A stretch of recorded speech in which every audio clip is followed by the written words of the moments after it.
One of Land's friends took a scrap of the material with him when he went fishing. He told Land that his casting had been more accurate than ever before.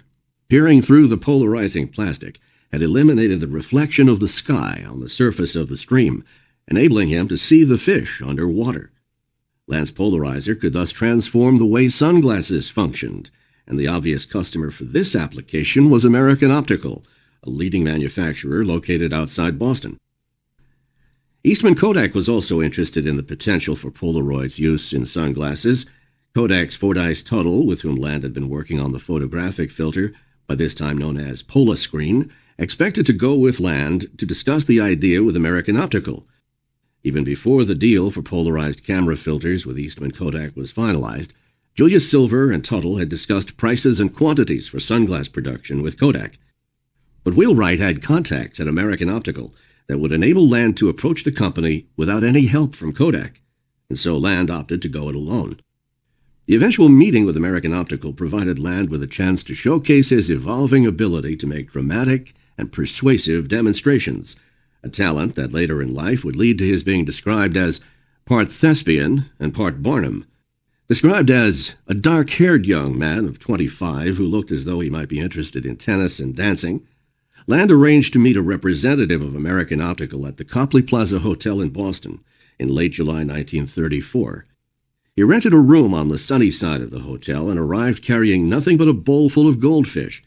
When the American Optical representative came to the room, Land showed him the bowl, which he had placed on a windowsill in the full glare of sunlight. "Can you see any fish?" Land asked. Of course, the man could not, until Land held a piece of polarized material in front of the fishbowl. The American Optical executive, who had seen every version of sunglasses on the market, exclaimed that he had never seen anything like this. Samples of the material were sent to American Optical for extended tests, and on November 5, 1935, the company signed a contract with Land Wheelwright for producing material required for the lenses in Polaroid day glasses. The laminating of Polaroid to lenses proved to be more difficult than Land had imagined, but eventually the new and revolutionary sunglasses hit the market in time for the holiday buying season in 1936. Advertisements touted them as a necessity for sportsmen, motorists, or anyone who is outdoors during winter or summer.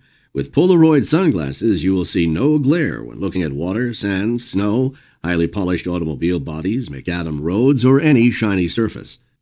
A pair sold for $3.75, $64.30 in 2014 dollars. Land also came up with a more fanciful version, adjustable sunglasses that allowed the wearer to regulate the degree of glare screened out by using a pair of polarized lenses, one movable and rotating on top of another fixed lens. While it proved to be unsuccessful in the sunglasses market, this configuration has proven to be very useful in photography to this day. By 1935, with the Kodak and American Optical deals in place, Land Wheelwright was up and running. Land was now confident enough in the performance of Polaroid to be able to realize one of his fantasies. He sent a sample of the material to Robert Wood, the scientist whose early work had so inspired him.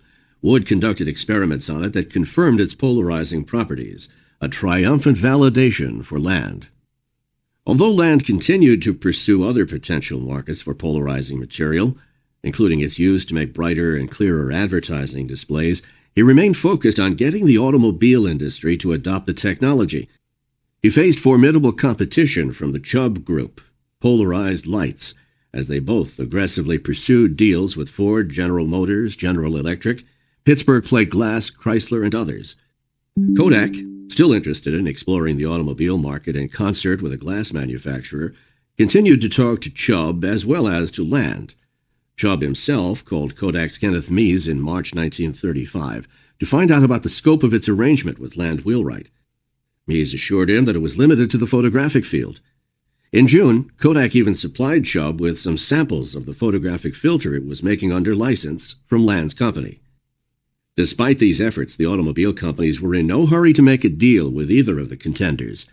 They knew about the competition between Land and Chubb that extended to the U.S. Patent Office, but remained unconvinced about the need for or practicality of adopting polarizer technology. In order for every motorist to get the benefit of the polarizers, every car on the road would have to be equipped. This meant that every windshield and every headlight on every automobile would have to be outfitted, a daunting and expensive task. The alternative of requiring every driver to wear special polarized glasses seemed unrealistic. Putting a polarizer overlay on headlights raised issues with regard to the stability of the material when exposed to sun and dust and rain and snow. Accordingly, neither company's prospects were encouraging. In early July 1935, attorneys for Chubb's company proposed to Brown and Silver the possibility of a merger between land wheelwright and polarized lights. Chubb was aware that although he had independently come up with the idea of using polarizers in automobile headlights, it was Land's company that had developed and patented the actual polarizing material. Thus, even if Chubb became successful in wresting a patent on the concept out of the U.S. Patent Office, any interested manufacturer knew that it would need both companies to proceed. However, Chubb's proposal was not met with enthusiasm. As far as Land and his counselors were concerned, Chubb's attempts to patent the concept were never going to be successful. Land was already well on his way to having an income stream from Kodak and American Optical on the two successful applications of Polaroid. Land Wheelwright didn't really need Chubb or his company. Land decided to take a new approach to influence Detroit. He thought that if he publicized the potential benefits of the technology, perhaps he could put pressure from the public on the automobile industry, which in time might lead to governmental intervention with either states or more likely the federal government requiring the adoption of this safety feature. Serendipity struck. In early January 1936, Robert Sparks was an electrical engineer who was teaching science and math in a Hartford, Connecticut high school. He had heard about the polarizer proposal and had contacted several journalists to promote the idea that polarizers should be adopted for use in all automobiles. Sparks even conducted a demonstration of the polarizer effect for James Spearing, the automotive columnist for the New York Times. When a news item concerning Sparks's efforts appeared in the Hartford Daily Times, it caught Land's eye. Land jumped on Sparks's story and issued his own press release fully describing his idea for automotive safety and how he proposed it would work. The release, which touted some of the many other potential uses of Polaroid, including its use in creating three-dimensional movies, one-way glass for privacy, sunglasses, and as an aid for detecting structural defects in aircraft, bridges, and other forms of construction, announced a demonstration at the Waldorf Astoria on January 30th, 1936. The now 26-year-old Land had the opportunity to indulge his inner showman for the second time in his young career, as the press release distributed at the event trumpeted, "Polaroid, a light polarizing glass that solves a problem as old as science, was introduced to the public for the first time today." Land took the podium and explained, "The idea of utilizing polarized light is not new, but previous means of accomplishing this involve the use of complicated and expensive material. Polaroid, on the other hand, is a material that possesses this exceeding rare quality of permitting the passage of light, vibrating in a single plane, while light in all other planes is checked. Light from the sun, for instance, is a composite of a great many waves, vibrating in all possible planes at right angles to the direction of travel of the beam. Such light is said to be unpolarized. In effect, the waves of the sun are infinitely tangled together. Polarization can be visualized as a complete untangling or combing out of these light waves, so that the wave motions all lie in the same plane. Polaroid is the optical comb that accomplishes this effect." Land followed with a series of presentations to illustrate, as the New York Times described it, the powers of the new substance called Polaroid. It began with a dramatic demonstration of its ability to eliminate headlight glare. James Spearing was in attendance and issued a full report. At one end of a suite of rooms, Mr. Land had set up two bright headlights on standards at the usual height and spacing of lamps on cars. At the other end of the suite, there were two similar lights. When anyone stood behind one pair of the lamps in a position corresponding to that of the driver of an automobile, he faced the blinding glare of the opposing lights.